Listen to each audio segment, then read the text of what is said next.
Hey guys, so today we're going to talk about one of my favorite movies from when I was a little girl, A Little Princess, the 1995 version of the movie. The movie is called A Little Princess. Yeah.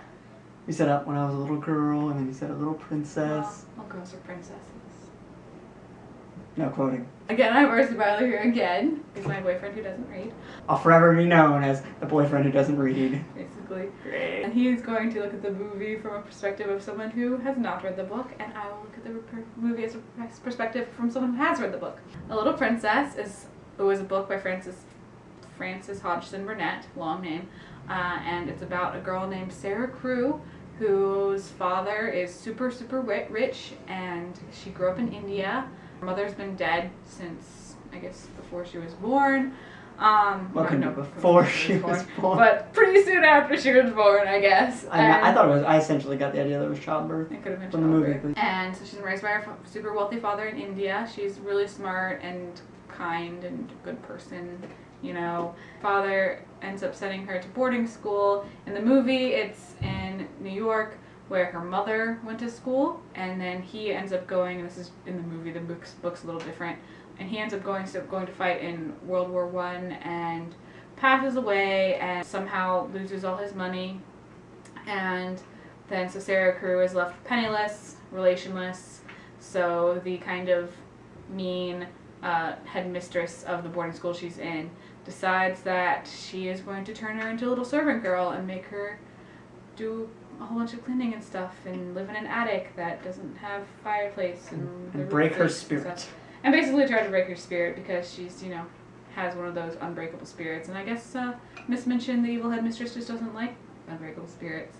I really enjoyed the movie. I always tend to like kids' movies, so I came in this expecting to like it. Well, there was a brief moment where you're like, when you said it like it was your favorite movie as a little girl, and I'm like, oh, what did I get myself into here?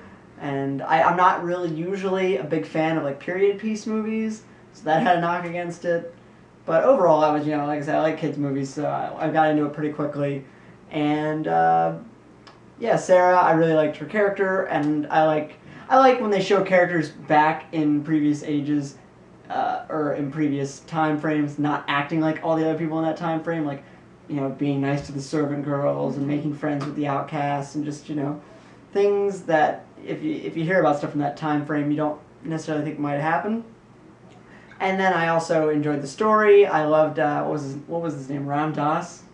Yeah, the Indian guy. Yeah, the Indian guy who is, I guess, a servant for the neighbor. Mm-hmm. I don't know, he's just really cool. Okay, so I read the book, but I've actually always been more familiar with this movie, and this is the version of A Little Princess that I really love. Like, the book is good, but it doesn't make me cry and smile and grin like this movie does, and a lot of that is because of the changes in plot. I love that the movie has like this element of magical realism. The book, I wouldn't say really has that because there's explanations for everything, whereas in the movie, like, they don't really explain like Sarah waking up and finding all this stuff around her. You kind of get the hint that it was Ram Dass, but there's that hint of magical realism, and also Ram Dass bringing her father's memories back. Like, that's a bit of a spoiler, but like, stuff like that. So I actually really like this movie more than the book, and I love almost everything about it. Like, there are a few things that are explained better in the book that make more sense in the book, like the fact of Captain Crewe losing his money isn't really explained very well in the movie, whereas in the book it makes complete sense. So I can't really think of anything I disliked about the movie. I mean, like I was saying before, I like characters, and I like Ram Dass, and I like Becky, and I like Sarah, and Amelia, Miss Minchin's sister. Just created a good contrast, especially between like her general niceness and positive outlook, even though she doesn't really want to be a school teacher, against Miss Minchin's kind of, I feel like, broken, that kind of, like I said, broken spirit kind of thing.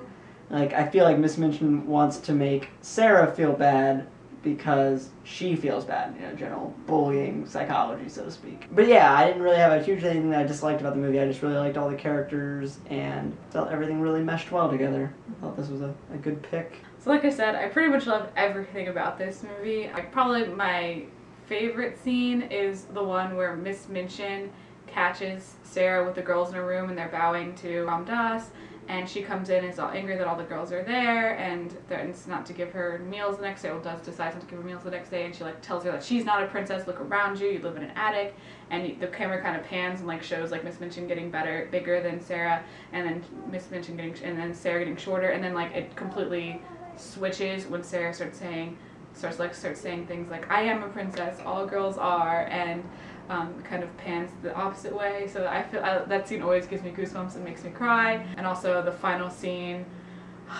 always makes me cry. Like I saw the entire time. The other thing I don't like about the movie is the fact that the fact of Captain Crew losing his money and leaving Sarah penniless isn't really explained at all. They just say the British government seized his property, and that makes no sense to me. That's really it.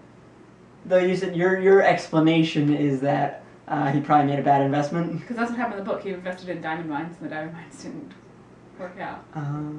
Star rating? I'm gonna have to go with a 4 out of 5 because it's not, you know, I know you're gonna feel bad about this. I feel it's not a perfect movie, but it was a fun movie, and I never want to give any movie that I enjoy less than a 4, because then, you know, 3 out of 5 ain't passing. It's not good enough, and 4 is decent but not perfect, which is where I feel most movies end up. Yeah. And I enjoyed it a lot, so. I have to give this movie full stars, 5 out of 5, because again, I am so emotionally attached to it. As a little girl growing up with a father in the military who had to go away a lot, like it really meant a lot to me. And like even thinking about it just makes me want to start crying. And I feel like this movie should be that would have been more traumatizing as a kid. Like, oh, father going off to war. What if he doesn't come back? Well, what if he doesn't come back and then he magically dies? I guess it has that possibility of comfort as well. I guess glass half empty or half full kind of outlook. Yeah, and I've always been a bit of a daddy's girl, so stories about daughters who just love their father so much have always resonated with me. And I don't know, like it just I can't explain it. Like I love this movie. It means so much to me. It was such a huge part of my childhood. And if you haven't seen it, you should definitely see it. You also tend to like period pieces, I've found. I do. That probably helps. Mm-hmm. And I feel like this was the movie that kind of started that, even. Also, the music is wonderful! Such good music. And it's so pretty.